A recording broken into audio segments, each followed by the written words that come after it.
Thank you kindly for joining us. We are live from downtown Charlottesville in our building, the Macklin Building on Market Street. And today's show is Dynamite.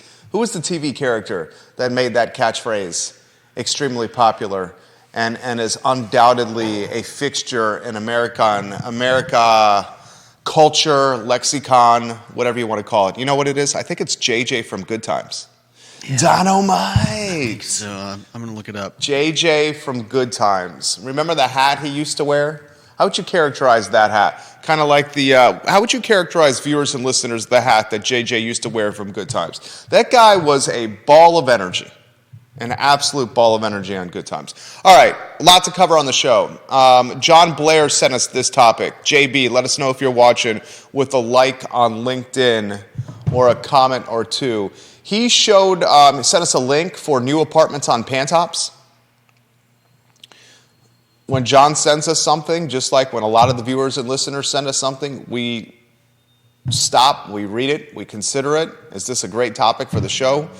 90% of the stuff John suggests as a topic for the program, the next day is on the program, legitimately. A lot of viewers and listeners fall in that category. Deep Throat's another one. Albert Graves is another one that comes to mind. Dylan's Rule on Twitter is another one that's coming to mind.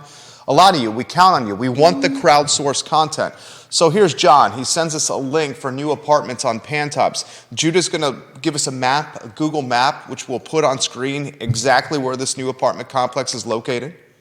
We will also showcase a couple of floor plans for these new apartments on Pantops. Here's a little hint.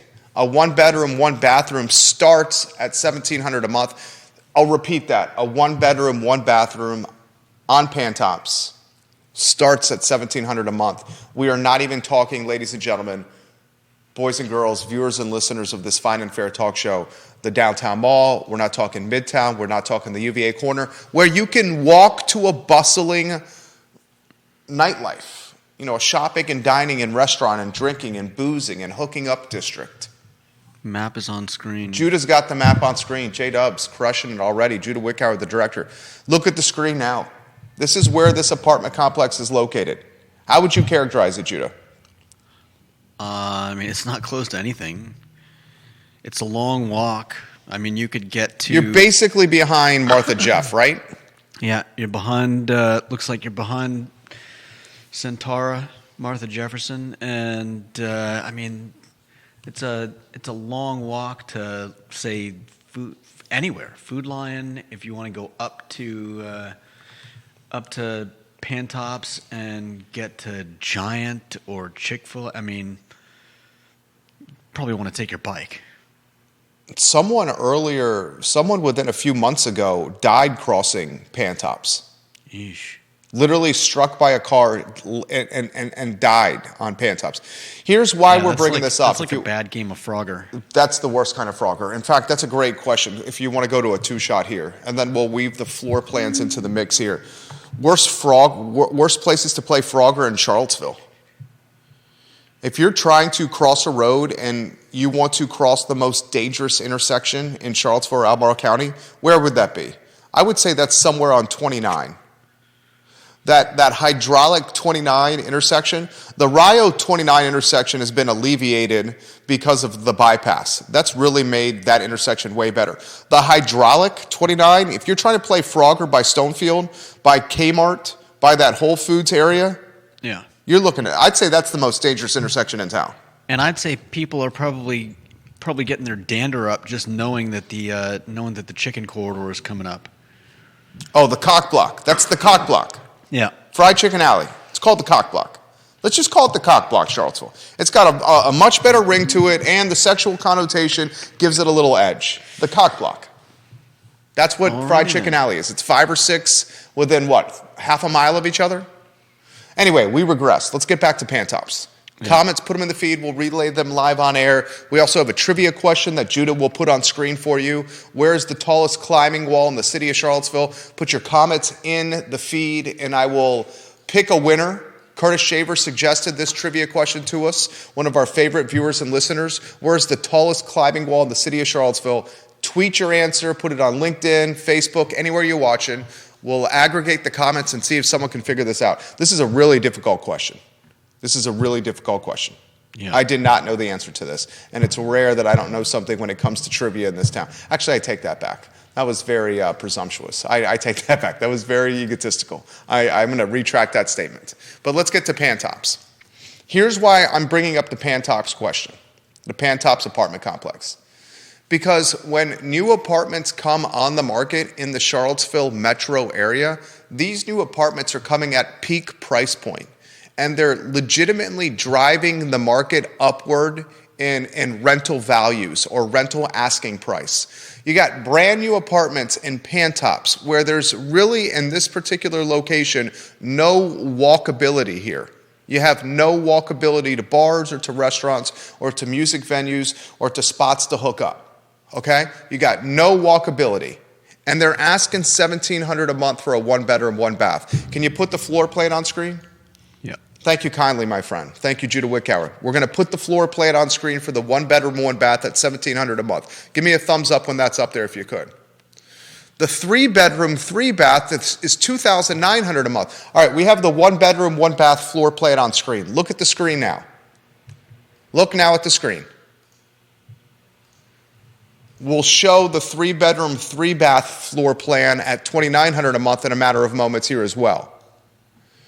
These are new. They're driving the market upward. They're diminishing affordability. They are dramatically moving the needle when it comes to rents. And here's the cause and effect of new apartments in the Charlottesville metro area. Judah's got some perspective he's going to share as well.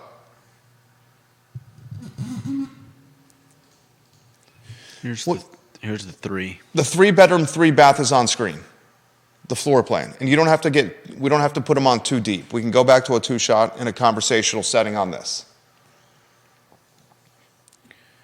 This price point sets the market, and it drives the asking prices for rents for the other big-time complexes northward. And word gets out about these price points, a one-bedroom, one-bathroom, at $1,700 a month, and that's starting. So some of them that are positioned in better locations in the complex are going to be even more expensive. Isn't this basically what you guys mean when you're talking about comps? This will be a new comp. Yeah. And I want you to make the point that you were talking in our production meeting, and viewers and listeners, we're going to get to the comments on Twitter and Facebook and LinkedIn here. Make the comments you were making in our pre-production, our pre-show meeting. All right, so because they're good. So we talk a lot about the market setting the price, and we talk about free markets and the fact that if nobody's willing to pay a certain price, then the price goes down until you meet the price that everybody can agree on. But you've got stuff like this. And you've got some of I'm sure some of you have read articles or seen articles about these new big software, a company that creates software for renters, usually for commercial landlords, large ones with big positions. The folks landlords that have this kind of software or paying for this kind of software, this kind of licensing or subscription, these are large commercial landlords with large portfolios, vast portfolios. For the most part, yes. And so what happens is there's no human interaction, no human thought. It's just a piece of software that says, okay. I'm sure it looks at the surrounding market prices and says, well, we can go higher. And the software is very good at setting the highest possible price. And the problem is with apartments like this, with insane prices like $1,700 for a one-bedroom, and with software is that it's basically setting the market.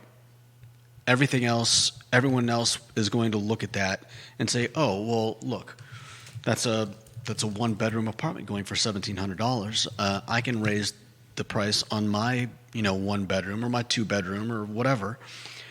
And the next time that software starts looking around at market prices, it sees, "Oh, we can go higher. We're not the highest anymore," and I mean, yes, there is a certain amount of free market action here. Obviously, if somebody can't afford, All right, let me jump in. $5,000 for a one bedroom, but a lot of people are either just gonna eat it, or they're This is the market. For someone This else. is the price. Let me jump in. I'm going to go a number of different ways here. Judah Wickhauer is exactly right. There's two kinds of landlords. Well, there's many different kinds of landlords, but for the sake of this talk show, let's say that there's the landlords in this community that have large positions, large portfolios. We're talking like the MSCs. We're talking like the Woodards, the Woodard Properties. We're talking like the Lee Enterprises company and their subsidiaries, just to name a few. Okay? These have massive positions around the city. They may be utilizing this software technology to set rents. Most likely, they're using some kind of algorithm or some kind of web-based software that they subscribe to. I doubt they purchase it outright. I'm sure it's maybe a monthly subscription of some kind that helps them set rents. And when new apartments come online at a $1,700 a month clip for a one bedroom, one bath, that's going to start impacting rental algorithms that help set markets. Judah's undoubtedly right. The second type of landlord is the small-time landlord, someone like me. Yeah. Someone like me starts figuring out how to set rents on the portfolio they own on word of mouth or on what's listed on a website. Yeah. If you go to the villas at southernridge.com, I own a rental condo there, you'll see that Bart Fry, the developer of the villas at Southern Ridge, he's from Virginia Beach, of Fry Properties. He owns the lion's share of this condo complex. He's renting his positions. He's got on a website how much he's asking for the units he has. He's setting the market in a lot of ways for the villas. And everyone else that owns a rental property there is following what he is doing. The small-time guy uses word of mouth, the internet, or just word on the street to figure out how to set the prices. So there's no doubt in my mind what Judah is saying is exactly right.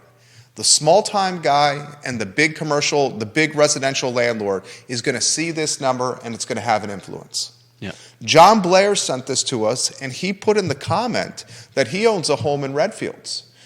I used to live in Redfields. I used to live on Rockledge Drive in Redfields. Redfields is one of the best neighborhoods in the Charlottesville metro area. It's in Albemarle County, but it's in the Charlottesville metropolitan area, the urban ring. Your parents used to live in Redfields. Yep. Since 5th Street Station and Wegmans opened, Redfields has gotten even better. Yeah.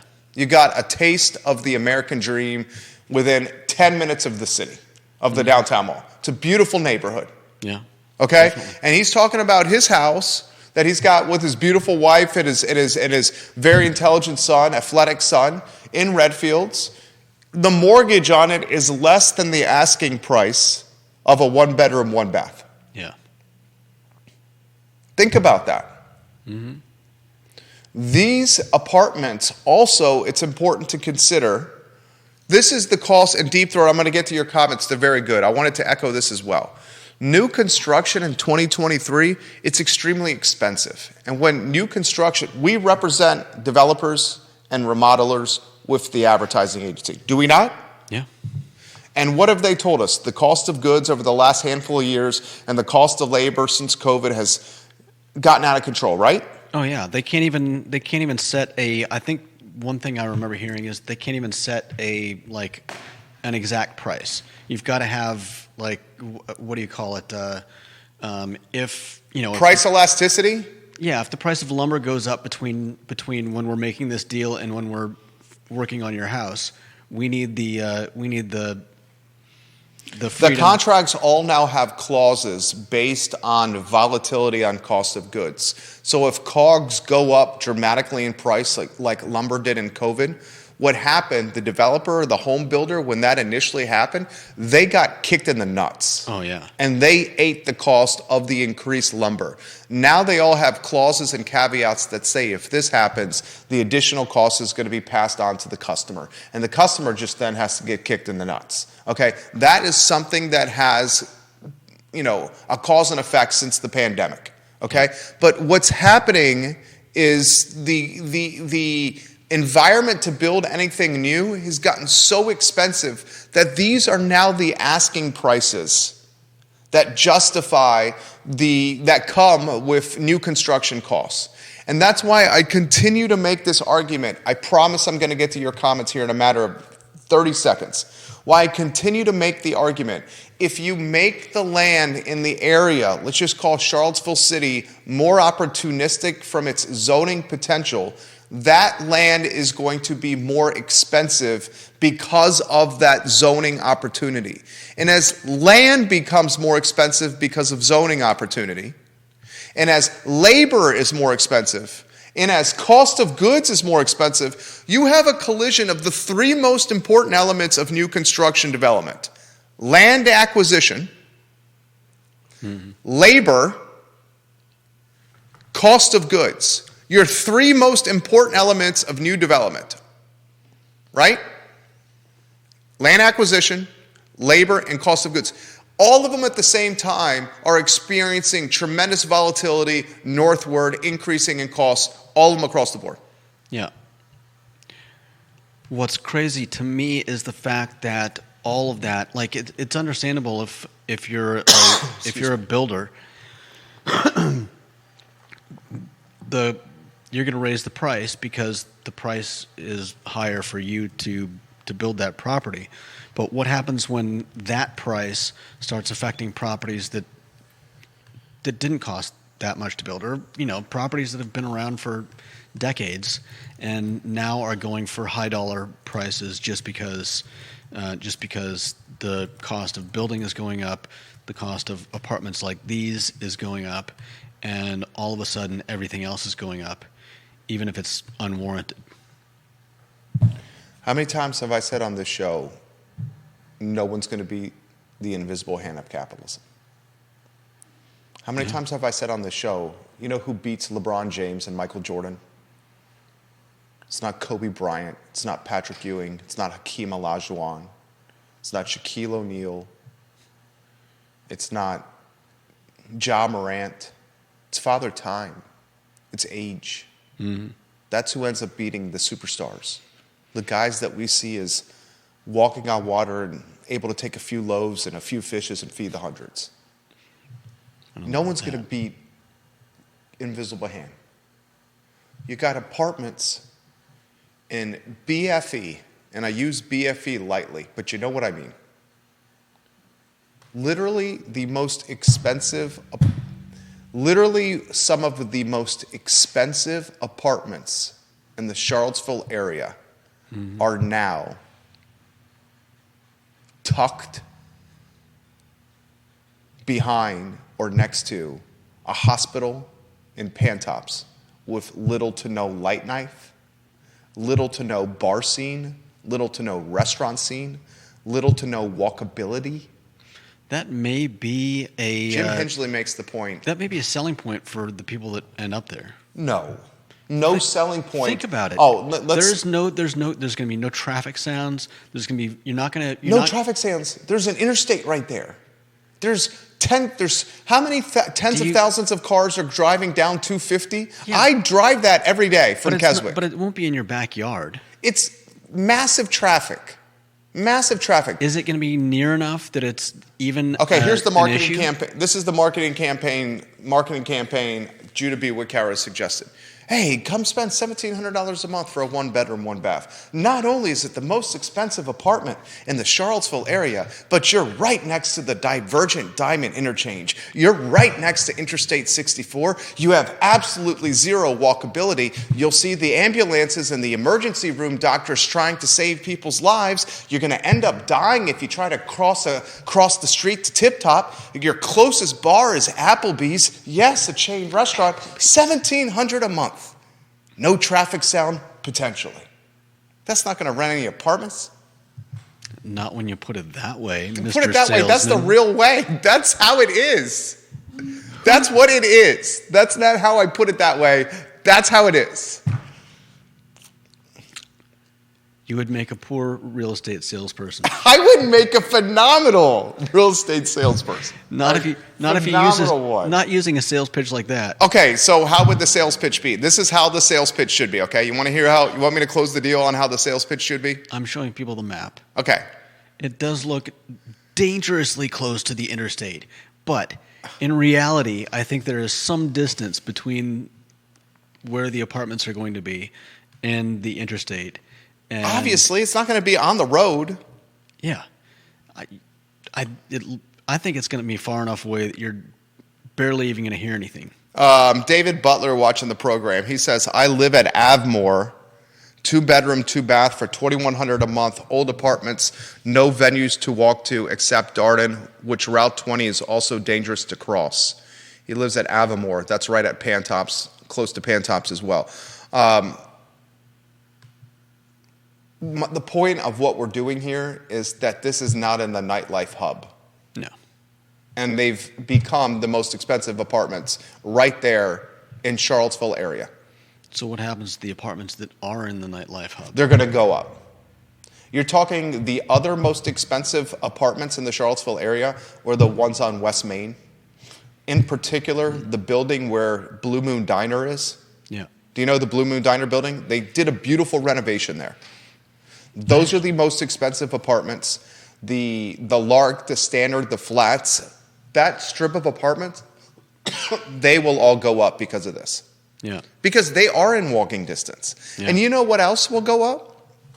Rent at the villas at Southern Ridge, at a particularly enterprising and entrepreneurial landlord who has a unit or two over there. This influences the market, from the big player to the little guy. Yeah. And that's why John wanted us to talk about it today.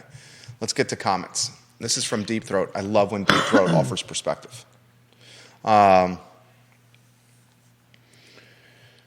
He says, for new construction, this is what you get. He says, what do you think it costs just to build, even leaving land aside? He agrees that it's not a great location for young, childless people. But it also tells you that multifamily does not equal affordable. That's a good comment. He says the biggest way this drives market up is that it accommodates wealthier people moving in. They consume a lot of services. Where do the service providers live? Sometimes new supply of housing can actually drive lower market demand. And then he makes a comparison to 10th and Dairy, which runs $3 a foot, and they have trouble keeping it leased. The apartments at Dairy Market, $3 a square foot. He highlights that they're some of the most expensive in the area, and there's turnover there often. So one thing I don't think we've discussed, and you mentioned, you brought up again that John Blair sent this, and the what he was pointing out was the price of his mortgage, right, as compared to the cost of renting one of these apartments, and that's the scary part for me, because. And we're not speaking out of turn. He legitimately left this comment on the show. I think one of the toughest things that I'm sure a lot of people do understand, is the fact that if you're stuck renting in Charlottesville, as the prices get higher and higher, it's going to get harder and harder for you to save money. And one of the most disturbing parts of the whole rent versus buy questions is that oftentimes people go to a bank and they get denied a loan for something that would end up being, just for example, say a mortgage of $1,000. But then their choices, if they can't buy a home and pay a mortgage, is to rent. And so you end up renting something for $1,800 when the bank says that you can't afford $1,000, which is very disturbing to me. And one of the ways that I think people get trapped and have a hard time getting out of that cycle of renting and not being able to save and not being able to to get that home equity that you accrue as you pay off your mortgage. you're going to rent a 1-bedroom, 1-bath at this particular apartment complex, you need to put first month's rent, last month's rent, and security deposit up. We need to highlight that as $5,100. First month's rent, last month's rent, and security deposit. Yeah. 1-bedroom, 1-bath. It's $5,100. There was a time right before COVID, early stages of COVID, where folks were using $5,100 as a down payment to buy a house. Yeah. Now $5,100 in 2023 is the down payment to rent an apartment. Yeah, it's insanity. Think about what I just said. And Jim Hingley's watching the program on Twitter. He did make a good point. He says when the bike pedestrian bridge across the Rivanna goes in near Woollen Mills, that's going to help with that location from a walkability. That's a great point there, Jim. Yeah. We appreciate you, Here's the map Jim. again. And you can see how close the Rivanna is to that.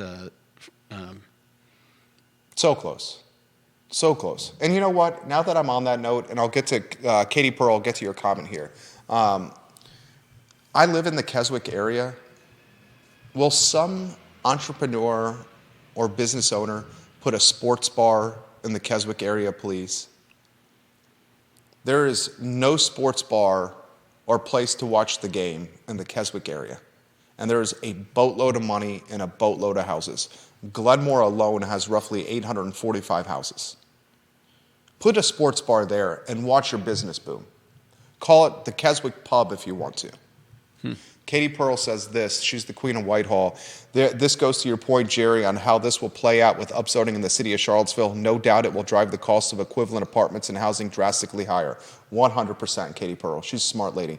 If you're a developer that's going to build an apartment complex, I mean, heck, Christopher Bremen of Bramante Homes, friend of the program, built a small apartment complex on Shamrock in the JPA area. If the land becomes more flexible with its zoning and you can start putting apartments or density in a piece of dirt that was otherwise zoned R1 for one house, if that land becomes more flexible with its zoning and you could build more density, that land's going to be more expensive. And as it becomes more expensive at the same time that labor and cost of goods are at all-time highs, whoever purchases that property and builds something on it is going to have to rent it at top market price to justify the skin in the game and the investment and sweat equity and risk they have in the deal. That's why it's not going to create affordability. And I've been on that mountain waving the flag for years. Let's go to the next topic. And first, let's put the trivia question up. The trivia question contributed by Curtis Shaver.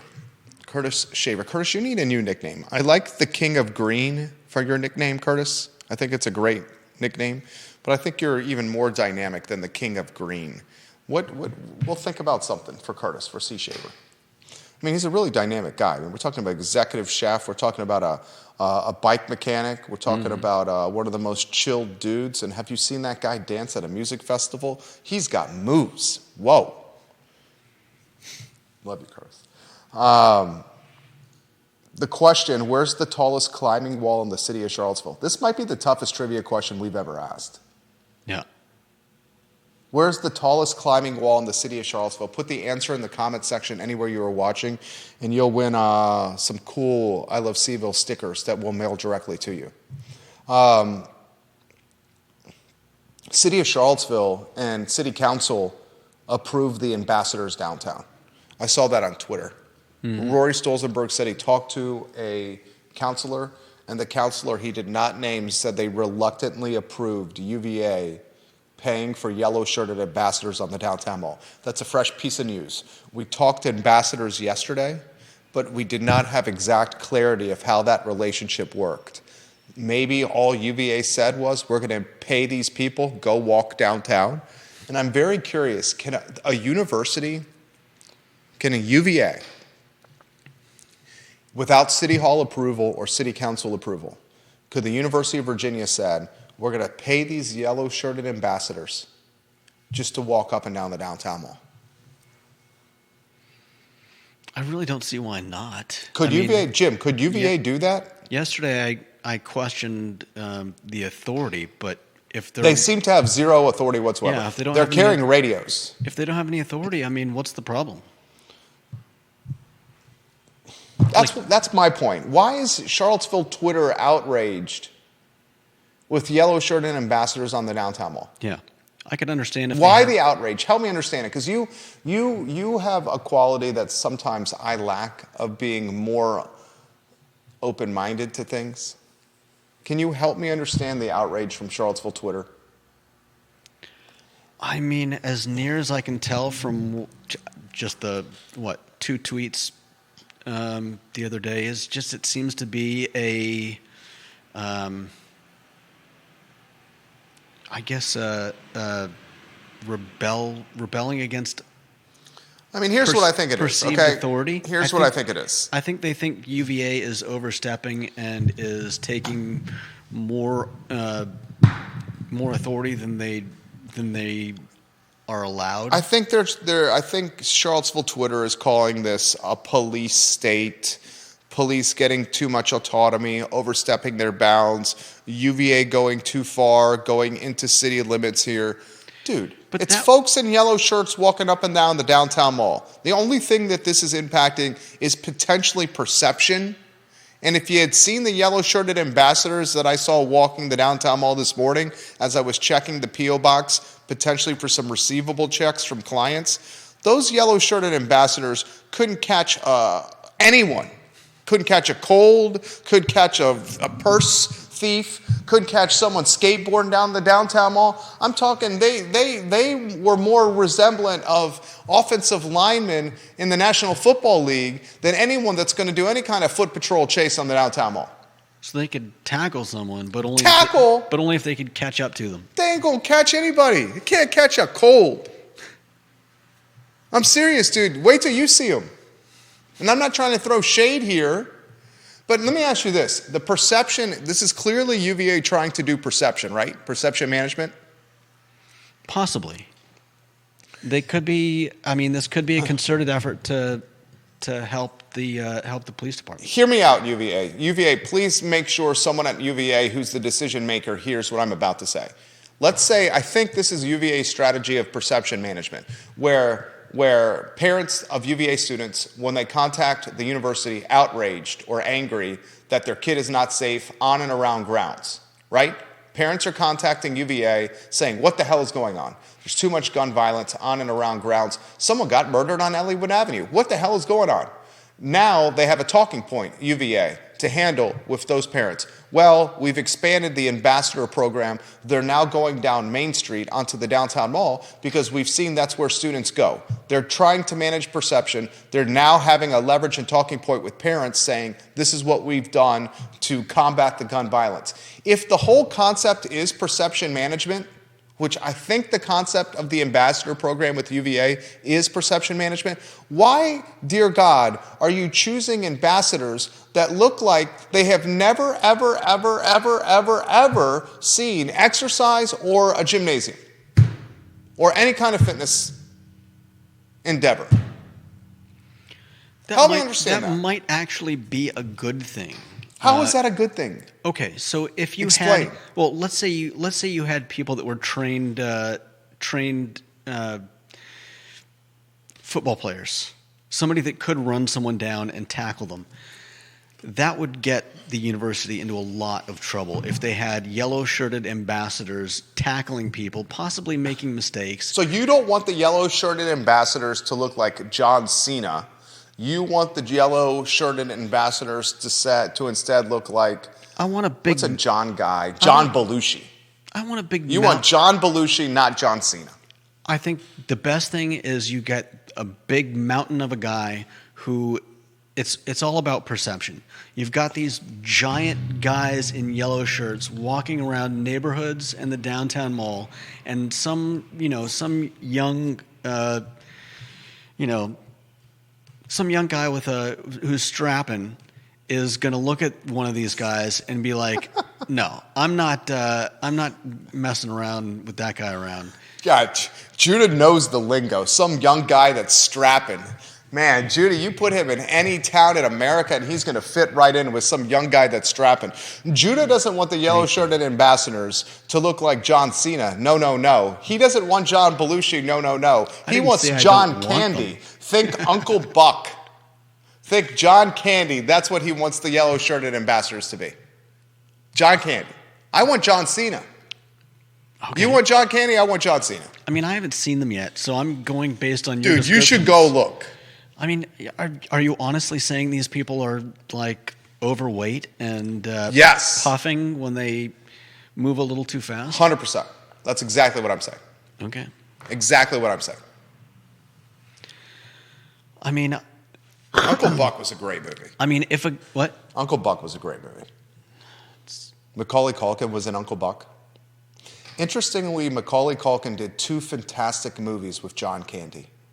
Macaulay Culkin was in Uncle Buck with John Candy, where John Candy was the lead, and Macaulay Culkin was a supporting actor. Macaulay Culkin was the lead of Home Alone, and John Candy was a supporting actor. He was in the band, remember? That drove Kevin's mom home in the back of the U-Haul as they were playing polka music. John Candy was the head of the polka band. They met at the airport. It's been so long since I've seen one of my favorite movies of all time. Love Home Alone. Top 5 favorite movie of all time, Home Alone. Top 10, I'll say top 10. Top 10, Home Alone. Anyway, you guys make a decision for yourself. The news on today's show is City Council approved the yellow-shirted ambassadors. So City Hall okayed this. UVA did not just do this on their own. UVA asked City Hall's approval, and City Council approved it. That's the news. When you're downtown, I want you to look at the yellow-shirted ambassadors. Judah Wickower wants them to look like John Candy from Uncle Buck. I want them to look like John Cena from whatever the wrestling federation is called now. Is it WWE? WWE is about to get purchased by UFC. I think it is WWE. I think they're merging. UFC is buying WWE. Okay. I don't see how that's not a monopoly and how that kind of purchase is allowed. But still, that's happening. But it's a monopoly on what? What? It's a monopoly on what? Fighting. It's a monopoly on fighting. They've cornered the market. Dana White and his parent company are trying to corner the market on combat sports. They own UFC. Dana White owns the slapping league. Have you seen the face slapping league that's coming? The UFC is launching a face slapping league where 2 idiots look at each other, they sit across from a table and allow the other person to slap them as hard as they humanly can on the face. Explain this to me. Help me understand this. Viewers and listeners, please help me understand. The National Football League currently is under tremendous scrutiny because of head injuries and concussion protocols and the lack thereof in the NFL. Hold my beer. Okay? NFL's under scrutiny, but somehow the UFC is allowed to launch a face-slapping league where someone can stand across from you and hit you as hard as they can without gloves on across the face. That's not going to have long-term damage to someone's body? Is it not? Who wants to make some money? Go and let Mr. T club you in the face. Repeatedly, over and over again, without a glove on. With a bunch of other folks cheering him on. Different strokes for different folks. Amen, brother. Say it again. Say it loud and say it proud. Different strokes for different folks. That's my boy. And I didn't say baby boy. You told me last time not to do that. It's a little odd. Get into the meme page again. The meme page? The meme. Become a meme. I like them. All right. Also, from yesterday's show, we asked you a trivia question. Who could name 4 eateries or restaurants in the city of Charlottesville that were named after their founders? 4. 1, 2, 3, 4. I thought there were only 4, and then I came up with 5 during the show.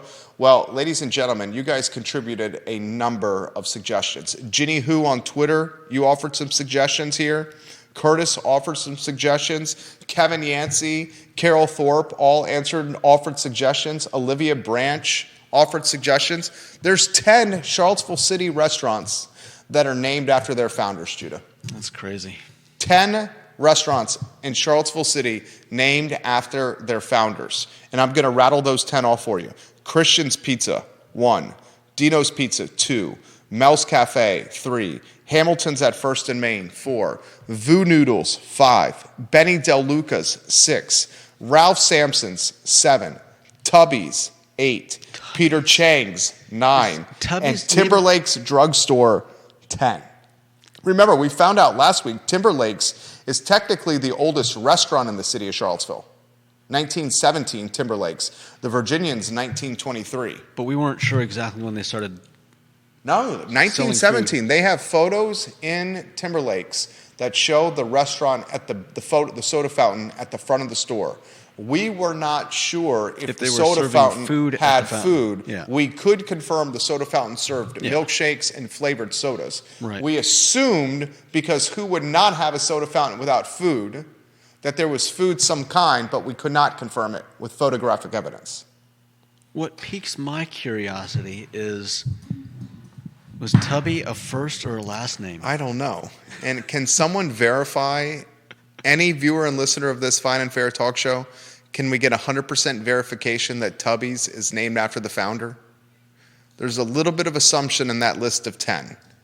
Timberlake's, Peter Chang's, Tubby's, Ralph Sampson's, Benny Del Luca, Vu Noodles, Hamilton's, Mel's Cafe, Dino's, and Christian's Pizza. And are you rotating the lower thirds? Oh, you are rotating the lower thirds. Nicely done, Judah. You're doing a great job today. I like when you rotate the lower thirds. Can anyone confirm that Tubby's was named after a man named Tubby? Anyone? Oh, Carol Thorpe suggested Chaps. That's Damn. named after someone as well? Is that one? Are there 11? Carol Thorpe, I'm giving you props right now. Is Chaps one? I guess we need 100% confirmation on Chaps and Tubby's. Maybe a nickname? Tony, interestingly, Tony, who owns the building where Chaps is located on the downtown mall, recently sold Chaps to a family who's trying to take it far and wide in a franchising or licensing deal. Tony still owns the real estate, the building, but he sold the business. He is no longer the owner of Chaps. Do we know if Chaps is named after the founder? I would say Tubby's more than Chaps, but Tubby's is not going to be his birth name. It's going to be his nickname. I was thinking the same thing about Chaps. I don't know. Maybe they were friends, Tubby and Chappie. Tubby and Chappie? Yeah. What were Tubby and Chappie doing back in the day when they were opening eateries in Charlottesville City? That's a good question. It's a hypothetical. You can go in any direction you want, literally. I know. I was thinking up all the crazy stuff they were getting into. They were probably discussing how they were going to take over the Charlottesville restaurant market with their dual ideas of ice cream and the Chaps concept, I think, is more burgers. dynamic than the Tubby's concept. The Chaps concept has the ice cream piece. The Chaps concept has the breakfast, lunch, dinner piece. And the Chaps concept has the branding Americana, like diner. The sweet diner setup. The diner piece. I'm not throwing shade on Tubby's, but for the most part, Tubby's, how would you characterize? A deli. I've never even been inside. Tubby's legit. Oh, wait, Tubby's. I have been. I'm thinking. Tubby's Jack and legit. Jill. Yeah, it's okay. So what do you mean it's okay? Now open for breakfast. Why? What, you don't like Tubbs? Tubby's legit. I mean, I've been in there to order stuff to go, but it's just not the kind of place that I would. It doesn't have that charm of the diner that it's a deli. Chaps does. It's a lunch counter. Yeah, you get good affordable food. It's a greasy spoon. Got parking. Yeah, got parking right there. Chaps or Tubby's? Anyone? Neil Williamson says, where would Almaro zoning allow such a sports pub in the Keswick area? I always thought a sports pub would work extremely well in the Coors Brothers, Greg Bartlesky State Farm storefront. You have Coors Brothers, Greg Bartlesky State Farm, and then you have a climate-controlled storage business all in that shopping strip on Pantops in the Keswick area. That would make a great sports bar location. You also have a couple of buildings for sale in the Keswick area, right off of before you get to Black Cat Road, before you get to Glenmore. They're for sale. That could easily be converted into some sports bar concepts. The question Neil is asking is, would the zoning allow it? That's a very good question, Neil. Scott Worth says, oh, Scott, you changed your Facebook name to Scott Worth. Why'd you change it, Scott? He says, where is Tubby's? I've never been there. Tubby's is located on High Street. And Katie Pearl, no connection to Sean Tubbs. No connection to Sean Tubbs. Good question, though. I want to spotlight Sal's Caffe Italia. And then we'll get to the answer to the trivia question. Will you put the trivia question back on screen? And then we'll go to the Sal's Caffe Italia, give them some love. Here's the trivia question. Where's the tallest climbing wall in the city of Charlottesville? Where is the tallest climbing wall in the city of Charlottesville? Put your comments in the feed, and whoever wins this gets a prize mailed directly to you from us, specifically Judah B. Wickower. It will be an I Love CVille sticker. And Judah, see if you're going to give the answer to this tallest climbing wall, so you may want to find that post where it mentions it. I've got the post plus several photos. Oh, fantastic. Thank you. That's excellent. Curtis Shaver provided this question. All right, let's go to the Sal's lower third. Someone asked me, is Sal's Caffe Italia on the list of restaurants named after their founders? And I said, no. In fact, Sal's Caffe Italia, the two founders, a husband and wife, neither is named Sal. And that got me thinking about Sal's Caffe Italia, which is a restaurant and a business and a family that we have tremendous respect for. We most know Jen Finazzo of Sal's Caffe Italia. She's fantastic.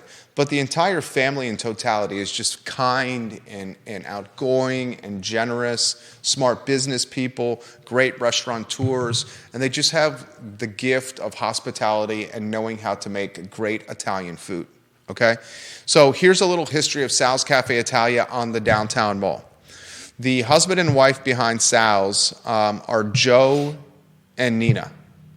Joe Finazzo grew up in Sicily, Nina in Brooklyn, New York. Mm-hmm. In 1972, the two of them came to Charlottesville and opened up a pizzeria in the Shoppers World Shopping Center. The pizzeria was called Sal's Pizza. I'm reading from their website.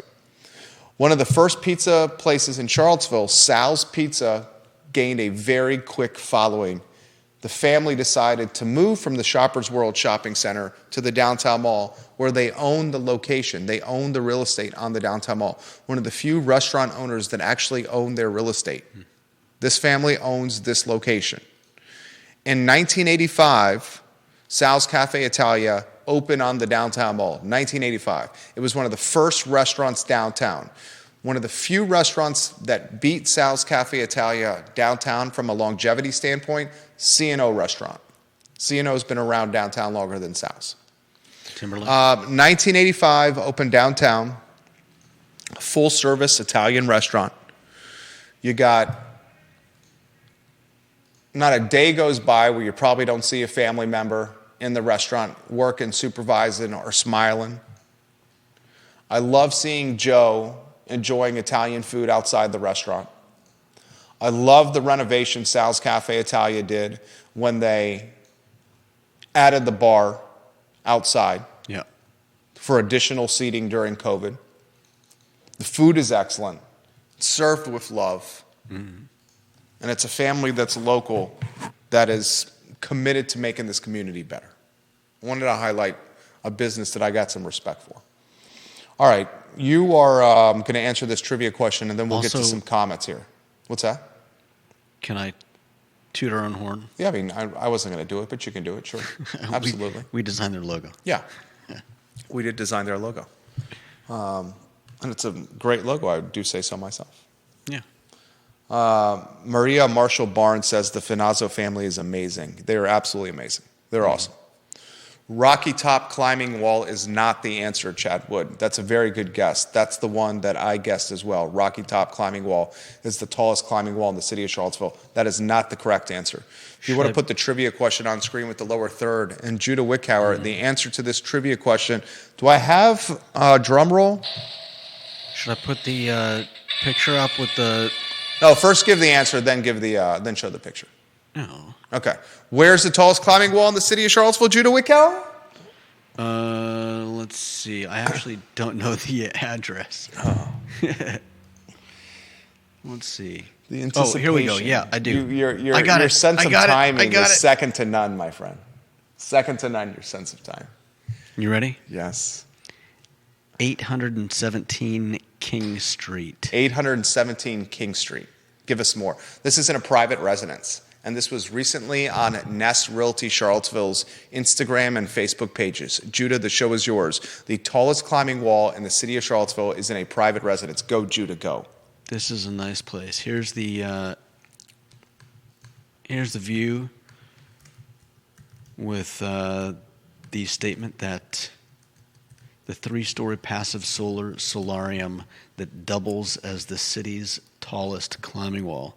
It's a pretty cool view. That's so dope, dude. But a 3-story climbing wall inside the home. What's the address again? 817 King Street. 817 King Street. This is so dope. Keep talking to us, Judah. Here is the view. Here's the opposite view, looking down the wall, down into the solarium. Okay. So this is when you're at the top of the climbing wall. Yeah. Dude, some kids are going to spend so many hours climbing this climbing wall on King Street. Keep talking to us. This is an amazing place. Here's a view from the side. And finally, the same view from the first picture, but without the writing getting in the way. That's so dope. No one got it. Not a single person got it right. I'm not sure how they would unless they follow Ness. Unless they knew that property. Yeah. What's the address one more time? 817 King Street. Not a single person got that trivia question right. This is the first time in the history of us rolling out trivia that no one's got it right. I honestly don't know how they would have. Yeah, it would have been hard. There's no way in hell. Everyone's thinking Rocky Top. There's also a climbing wall at Boar's Head. The Boar's Head has a climbing wall, but it's definitely not 3 stories. It's not a chain. Tubby's is not a chain. They're Deep Throat. The Tubby's here is a local Tubby's, not a chain, not tied to the one in Michigan. What did you learn today, or anything you want to close with there, J-Dubs? Let's see. Thank you, John Blair, for the idea on the apartments. I mean, I learned that apparently somebody was named Tubby. We don't know who, though. Johnny Ornalis, what's up? I'd like to know who. I'd like to know if Chaps or Tubby's is named after their founder. Janice Boyce Trevelyan, hello. All right, that's the show. I thought it was good. I like the mix of what we're doing with the shows. Mm-hmm. I like it.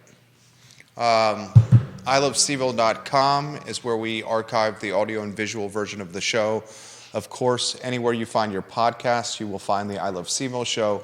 We live stream to 15 Facebook pages, 15 Twitter accounts, YouTube, iTunes, Spotify, Apple Podcast. We're just on all over social media. I can't rattle them off anymore. They're all over social media. We're back tomorrow at 10:15 a.m. with Real Talk and the I Love CVille Show at 12:30. 2 other items out of the notebook that I wanted to highlight to you. Chief Michael Kachis says the gun buyback program is materializing, and the Charlottesville City Attorney's Office has already begun the process to institute a gun buyback program. The gun buyback program will be done in partnership with the nonprofit. The nonprofit will be front center for the gun buyback program. And lastly, Floyd Fest for 2023 has been canceled. The popular music festival canceled in 2023. They say back next year. For Judah Wickhauer, do we have a reason? A lot of issues with the site tied to environmental issues and a protected species that was found on the site. and the concern of having a music festival negatively impacting the protective species on the site. I could see that being a case. 2023, ladies and gentlemen. For Judah Wickower, my name is Jerry Miller, and it's the I Love CVille Show, presented by Scott Wagner, Integrated Medicine.